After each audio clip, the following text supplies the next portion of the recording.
Alright, what's up guys? So I wanted to do a quick video on the upcountry package of the Jeep Cherokee. I've seen a lot of threads on like Jeep forums, and I think it's like NAXA, something like that. But anyway, nobody has ever, that I've found, put up pictures of an upcountry package, which is not the same thing as the country trim package. The upcountry package is an off-road package that was offered by Jeep, and from the factory it came with skid plates, tow hooks, and a 1-inch lift. But one good way to tell if you're looking at a Jeep if it has an upcountry package, because most of them do not,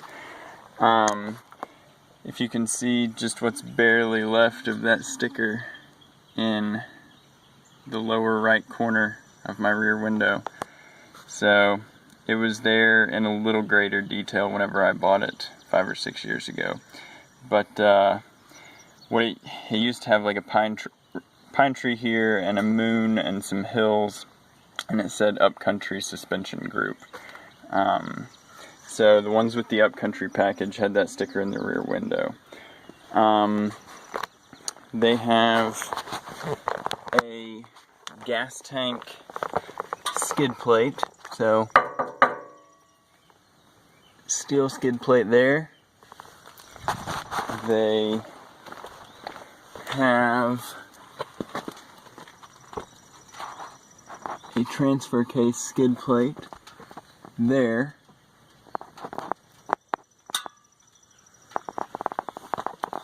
And then up front, they've got two 10,000-pound tow hooks and a skid plate there. I don't think the fog lights are part of the upcountry package, but I think you'll probably be hard-pressed to find an upcountry package Jeep without fog lights. And then for the extra height, they had heavy-duty springs. So they came from the factory with about an inch lift above the other XJs. They also have a full-size spare, so that if you are off-road and you get a flat, you can change out a full-size spare. So I've seen a lot of people say that typical height on center of the wheel to the bottom of the fender is 17 inches. I have replaced the shocks. Whenever I bought it, the factory shocks were just completely worn out. But the front coil springs actually had very little sag. So, get my tape measure out here. So, bottom of the fender to the middle of the wheel, 18 inches. And then come back here to the back, and on the back, not only did I replace the shocks, but I replaced the springs as well, because the leaves had just absolutely had it. And I used Crown Automotive heavy-duty springs. So I also, I'll show you real quick, I got just slightly extended shackles. Not sure if you can tell. Those are just, they're maybe like a 1/2 inch or 3/4 of an inch longer than the stock shackles. Because I wanted a little bit of extra, I wanted a little bit of rake on it. Because I knew I'd be towing, and I knew that I would be hauling gear in the back.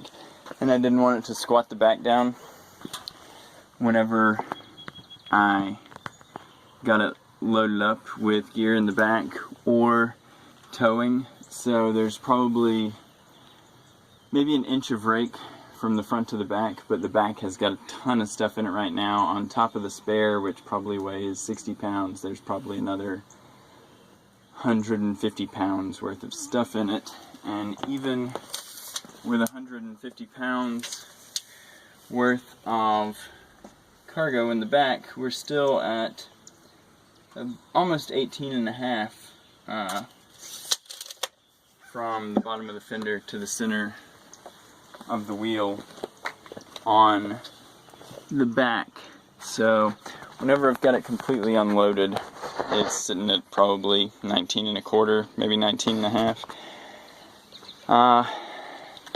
I'm probably going to put some 1-inch spacers in here just to get it raised up a little bit. I don't really go off-roading, so I don't need the additional flex. It's not worth the money to actually get the springs, and I've got the spacers, I just need to take the time to put them in. But I've got Skyjacker shocks that are good for 0 to 3 inches of lift, and same on the back.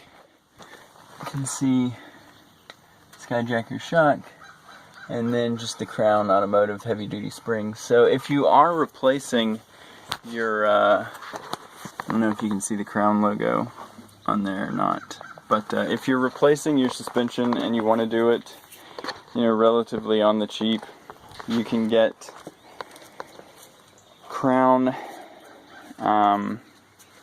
front coils and rear leafs for, if you get the heavy duty springs, they're not that expensive. I don't remember the exact cost, but they weren't all that much. The shackles were maybe like 20 bucks. The spacers were 30, I think. So, if you want to get kind of a combo suspension body lift, you can do it that way, really cheap. And then as far as the skid plates go, you can actually find the skid plates in junkyards, and I don't think that only the upcountry models had skid plates. I think the skid plates were an option. It's just the upcountry model kind of put all of their off-road options into one package.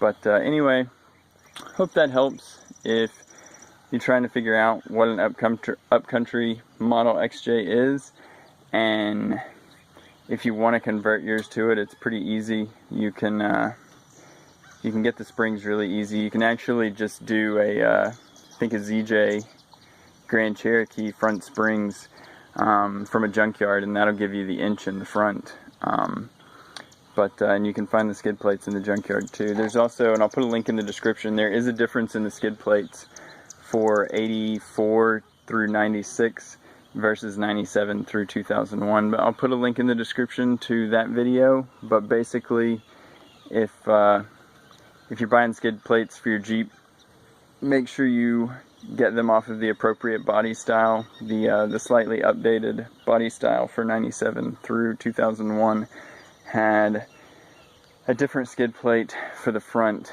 and the gas tank. I think the transfer skid plate is exactly the same. And I think the front skid plate from the 84 to 96 might work on the newer ones, but I don't think the newer ones work on the old ones. And then the gas tank are definitely specific. So anyway, hope that helps. If you have any questions, just ask. Be happy to answer them. If you liked the video, give it a thumbs up. If you want to see more of my videos, subscribe, and I'll talk to you later.